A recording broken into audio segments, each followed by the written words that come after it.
Hello and welcome to The Pitch. I'm Sarah Allen and today I'm joined by Linda Rudd and Mark Vonnick from Realside Property. We're going to be discussing all things commercial property. Linda, Mark, welcome. Thank you. Linda, can you talk me through some of the trends that you're seeing across commercial property at the moment? Commercial property can provide investors an attractive income stream as well as access to capital growth. Now we're coming off a rate hiking cycle, and historically this has been a very attractive time to invest. So what we're seeing in relation to industrial property is that this is attracting investor interest, as is retail, which is evidenced by the recent transactions. Office, of course, as a sector, has had more headwinds, but that sentiment seems to be changing a little bit, and really with the headwinds across the interest rate hiking cycle, that's provided opportunistic buyers such as ourselves great opportunities in which to buy.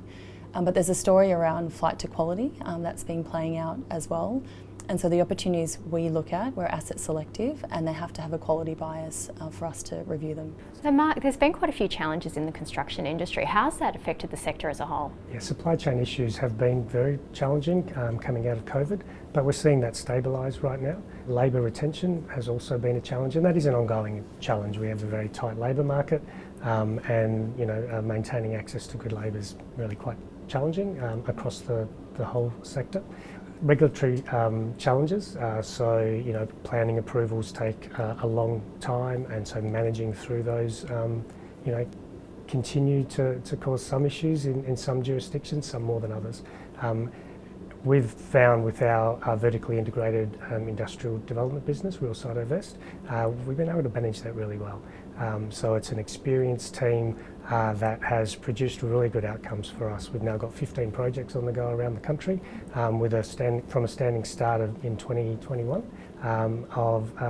We now have a portfolio of $350 million worth of developments in the pipeline. Where are you seeing value across the sector at the moment? We see value in all sectors really, it just comes down to your perspective. So office does have some headwinds, as Linda has mentioned, but for the right asset at the right price in the right location and the right quality of asset, there is still appetite. We're seeing some private capital come back into the market. Institutional capital is still not coming back in, but that will come at some point. We see really exciting opportunities in retail, and we have a project we're launching shortly in a Perth sub-regional shopping centre. And the play for us around retail is very much about the land holding, and very much an underutilisation of valuable metropolitan land, which has higher and better uses in some instances. And in industrial, we continue to be optimistic. There is still demand from an occupier perspective, and capital is still very interested in the space. So there are tailwinds in the industrial sector continuing. Linda, turning to office, what has the work from home trend meant for this sector? So look, I'd say that the work from home trend is becoming a bit more of a norm, but as it relates to flexibility. So we had flexibility prior to the pandemic and we have flexibility post-pandemic. But what it really has done is driven negative sentiment across the office sector, which has probably led to the heavy discounting that we've seen within the office sector. However, for counter-cyclical groups such as us, that has actually represented opportunities. So in December 2022, we transacted on a 108 St George's Terrace in Perth, which is a 44,000 square metre office asset. Again, it represented great buying for us at the time. And probably back to my earlier point about a flight to quality, we have a program of works that we're undertaking at 108 St George's Terrace to ensure that we deliver a quality office product that attracts tenants back to the offices, which we're seeing a lot of organisations really look at the space that they occupy and making sure it's quality space to attract their employees back to the office. Similarly with 45 Peary Street, which we purchased or acquired in May of last year.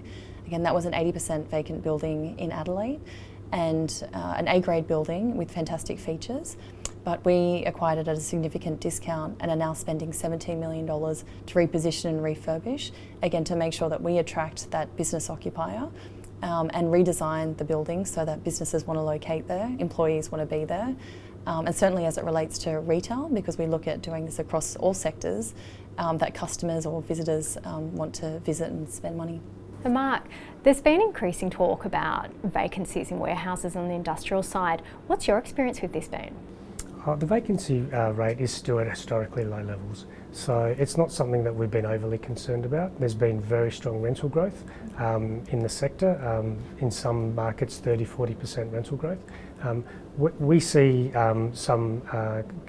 we see a concern around that. The capacity of tenants to continue to pay ever-increasing rents must come into the equation, and so we're a little bit more circumspect about rental growth in that market. But we've also found that we, in our industrial development business, we have a particular niche that focuses on workshop and fabrication uses and those tenants. And so we're getting pre-commits. As I said before, we have 15 separate projects on the go that are largely pre-committed to workshop and fabrication type tenants who take very long leases. So on average, they're 10, 12, 15-year lease terms. So we feel like our business is insulated from short-term vacancy concerns. But again, those concerns are very mild. They're coming off a very, very low base at sort of low 1% vacancy rate. Are there any areas that you're avoiding or focusing on in the current environment? No, we're not really avoiding any particular subsectors. We keep an open mind, we're opportunistic, so we're looking across office, retail and industrial. As I mentioned, industrial does continue to have tailwinds, and that's a market we are very active in. Office does have some headwinds, but again, for the right asset in the right location, we'll continue to to look at opportunities. But retail we see as a very interesting asset class with yields at almost historically high levels. There's some opportunity there. But we are very, very circumspect. To give you an example, we sat out of the office market between mid-2020 and late 2022. So we're happy to be patient and wait for that correct opportunity to come along. Thank you both for sharing your insights with me today. If you've enjoyed this interview, please subscribe to Livewire Markets. Thank you for watching.